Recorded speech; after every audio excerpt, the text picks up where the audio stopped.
وہ گئے تھے تو آنکھ بند کر کے تقریر کر رہے تھے. کیا کر رہے تھے؟ آنکھ بند کر کے تقریر. محفل میں بیٹھ گئے, آنکھ بند, تقریر شروع.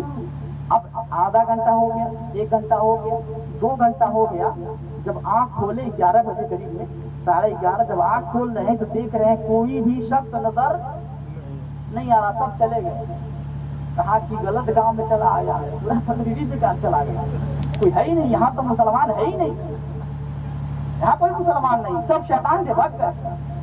اتنا ہی دیکھا, چوکیا کے پاس ایک آدمی ایک چادر پکڑ کر کے سر نیچے کیے ہوئے سو رہا.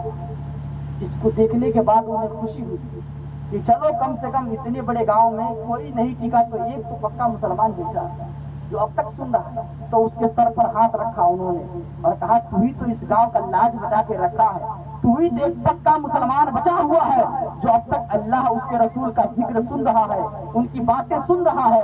کہا کہ میں کچا اور پکا مسلمان تو نہیں ہوں, میں اب تک اسی لیے بیٹھا ہوں کہ جس چادر پر بیٹھ کے آپ تقریر کر رہے ہیں وہ چادر میری ہے, اور میں سوچ رہا ہوں کب آپ کی بک بک بندوں میں چادر لے کر گھر جاؤں.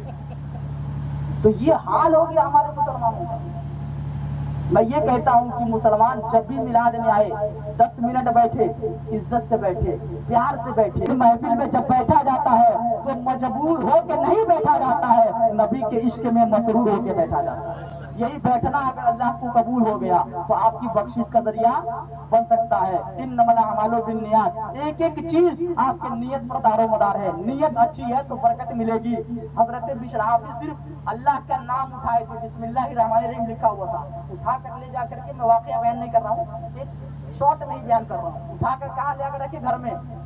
اللہ کو یہ ادا اتنی پسند آئی کہ ان کو اپنا ولی بنا لیا, اپنا دوست بنا لیا, اور اسی دن سے انہوں نے شراب کی فیکٹری میں آگ لگا کر کے اللہ کے ولی بن گئے اور پوری زندگی اللہ کی عبادت میں گزار دی. کب؟ ایک نام اٹھا کر کے, صرف نام جو زمین پر پڑا ہوا تھا. ان کے دل میں خیال ہے, بہت بڑے شرابی تھے, شراب پیتے بھی تھے, شراب بیچتے بھی تھے, کاروباری کیے تھے اس کا. لیکن ایک بات ضرور ذہن میں رکھیے گا کہ زندگی آپ کو گزارنی ایسے ہے, یہ نہیں دیکھنا ہے کہ میرا پڑوسی کیا کہے گا, آپ کو یہ نہیں دیکھنا ہے کہ میرے ماں باپ کیا کہیں گے, آپ کو یہ نہیں دیکھنا ہے کہ میں اچھا کام کر رہا ہوں تو گاؤں والے اچھا کہیں گے کہ نہیں کہیں گے. گاؤں والے کہیں گے, گھر والے اچھا کہیں گے یا نہیں کہیں گے, دیش والے اچھا کہیں گے یا نہیں کہیں گے, دنیا والے اچھا کہیں گے یا نہیں کہیں گے. آپ کا مقصد اور مسلمانوں کا مقصد یہی ہوتا ہے کہ میں مدد کرتا ہوں غریبوں کی, میں غریبوں کا خیال کرتا ہوں, میں پڑوسیوں کا خیال کرتا ہوں, ہر عمل کرتا ہوں تو گاؤں والوں کی رضا کے لیے نہیں, دنیا والے راضی ہو یا نہ ہو, خدا اور اس کے رسول راضی ہو جانا چاہیے, اور وہ راضی ہے تبھی تو کامیابی ہے. دکھاوٹی کام کوئی کامیابی نہیں.